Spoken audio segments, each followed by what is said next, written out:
A tragédia do edifício Joelma segundo a doutrina espírita. Ajude nosso canal, se inscrevendo, curtindo o vídeo, comentando e compartilhando para os seus amigos.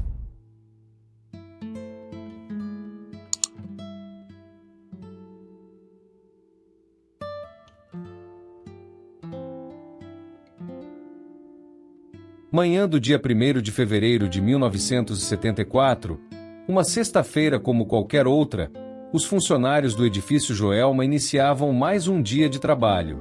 O prédio comercial, localizado na Avenida 9 de Julho, no centro de São Paulo, abrigava diversos escritórios, sendo a maioria ocupada pelo Banco Crefisul, que empregava centenas de funcionários. Entre eles estava Volquimar Carvalho dos Santos, uma jovem de 21 anos, cheia de sonhos e planos para o futuro.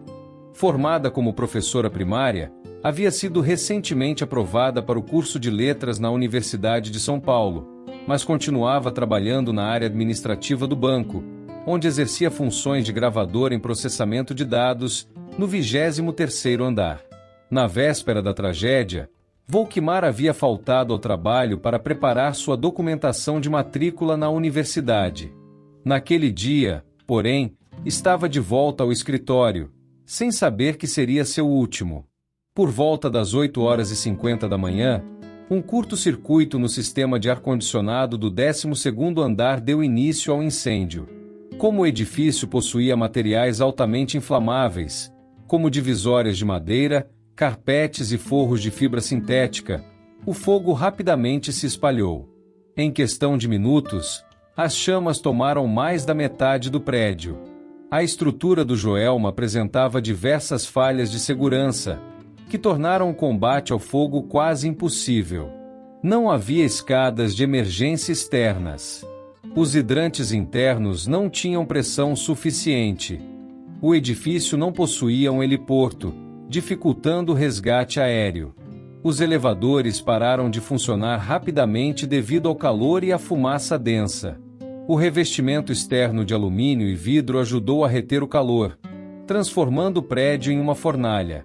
A escada interna do edifício, que deveria ser um meio de evacuação seguro, funcionou como uma chaminé, sugando fogo para os andares superiores. A fumaça tóxica e o calor insuportável transformaram cada lance de escada em um caminho mortal. Quando o fogo atingiu os andares superiores, os funcionários ficaram sem saída.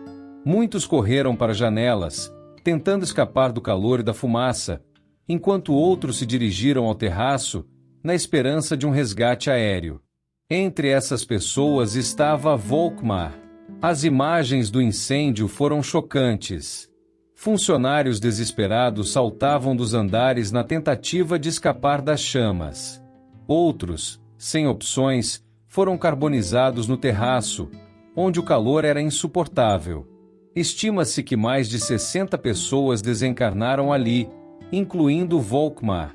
A jovem relata que, ao sentir a fumaça invadindo seus pulmões, sentiu um sono profundo e, ao acordar, percebeu que já não estava mais no prédio. Sua transição para o plano espiritual havia acontecido de forma inesperada. A dor da perda de Volquimar foi imensa para sua família, especialmente para sua mãe, Valquíria Carvalho dos Santos. Como muitos familiares das vítimas do Joelma, ela buscou consolo na fé e na espiritualidade. 40 dias após o incêndio, viajou para Uberaba, onde procurou o médium Francisco Cândido Xavier, conhecido por suas cartas psicografadas.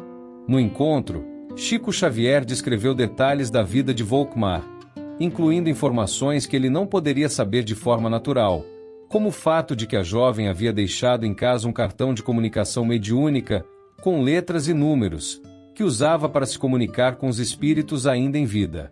Na carta psicografada, Volquimar enviou uma mensagem emocionante à mãe. Mãezinha querida, no momento do fogo o tumulto era grande. Corremos para o terraço na esperança de um resgate que não veio. Orei, mãe, como nunca antes. A fumaça tomou tudo e um torpor suave me envolveu. Quando percebi, já não estava mais no Joelma. Ela relatou que assim que desencarnou, Foi acolhida por seu avô materno, Álvaro de Carvalho, e por outros espíritos que a ajudaram a compreender sua nova realidade. Muitos dos desencarnados no incêndio estavam desorientados, sentindo os efeitos do trauma, mas foram sendo socorridos com o tempo. Mamãe, por favor, não chore. Eu não morri. Apenas despertei para outra vida. O amor nos une para sempre. Em suas comunicações posteriores, Volkmar detalha sua adaptação no plano espiritual. Ela descreve hospitais espirituais, onde os espíritos das vítimas foram tratados após a passagem. Conta sobre os resgates promovidos por entidades de luz, que buscaram cada um dos que partiram na tragédia, oferecendo-lhes conforto e entendimento. Mãezinha, muitos de nós ainda estavam presos às sensações do incêndio, acreditando que ainda estávamos em meio ao desespero. Mas mãos luminosas nos recolheram e nos ensinaram que estávamos vivos, apenas em uma nova forma. Foi um tempo de aprendizado e renovação. Além de seu avô, Volkmar menciona amigos espirituais que a ajudaram na adaptação. Ela fala sobre a necessidade do perdão e do amor, como forças essenciais para seguir evoluindo no mundo espiritual. Eu compreendi, mamãe, que nossa vida é um fluxo contínuo. As provas da Terra são apenas lições necessárias ao nosso crescimento. O incêndio não foi o fim, mas um recomeço. A história de Volkmar é um testemunho de fé e continuidade da vida. Sua mãe, após receber as mensagens psicografadas, encontrou conforto e passou a compartilhar sua experiência com outras famílias que perderam entes queridos. O relato da jovem se tornou um dos mais conhecidos entre as cartas psicografadas de Chico Xavier e continua emocionando aqueles que buscam provas da imortalidade da alma. O edifício Joelma foi reformado e, anos depois, reinaugurado como edifício Praça da Bandeira. Entretanto, a tragédia deixou marcas permanentes e um rastro de histórias e mistérios, incluindo os fenômenos paranormais relatados no local. Após o trágico incêndio no edifício Joelma, em 1974, diversos relatos de fenômenos paranormais emergiram, contribuindo para a reputação do local como um dos mais assombrados do Brasil. Histórico do terreno antes da construção do edifício, o terreno já possuía um passado marcado por tragédias. Em 1948, ocorreu o crime do Poço, no qual o professor Paulo Camargo tirou a vida de sua mãe e duas irmãs, ocultando os corpos em um poço no quintal e, posteriormente, tirando sua própria vida. Esse evento trágico alimentou a crença de que o local seria amaldiçoado. As 13 almas durante o incêndio, 13 pessoas ficaram presas em um elevador e faleceram carbonizadas. Devido ao estado dos corpos, não foi possível identificá-los e eles foram sepultados juntos no cemitério São Pedro, em São Paulo. Após o sepultamento, surgiram relatos de visitantes e funcionários que afirmavam ouvir gritos e sussurros vindos das sepulturas.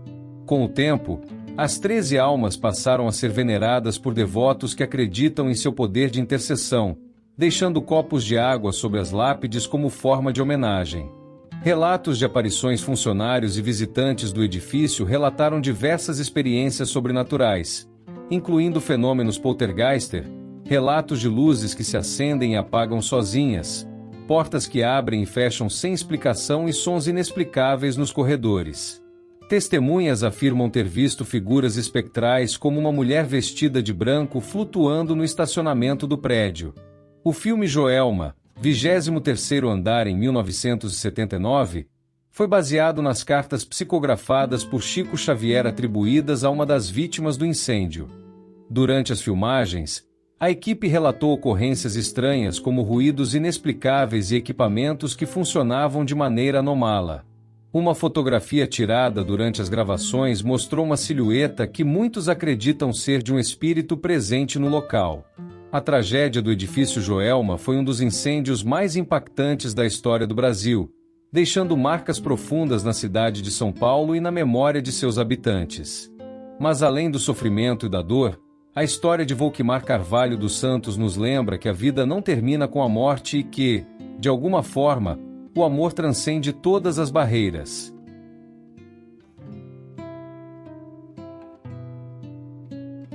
Ajude nosso canal, se inscrevendo, curtindo o vídeo, comentando e compartilhando para os seus amigos.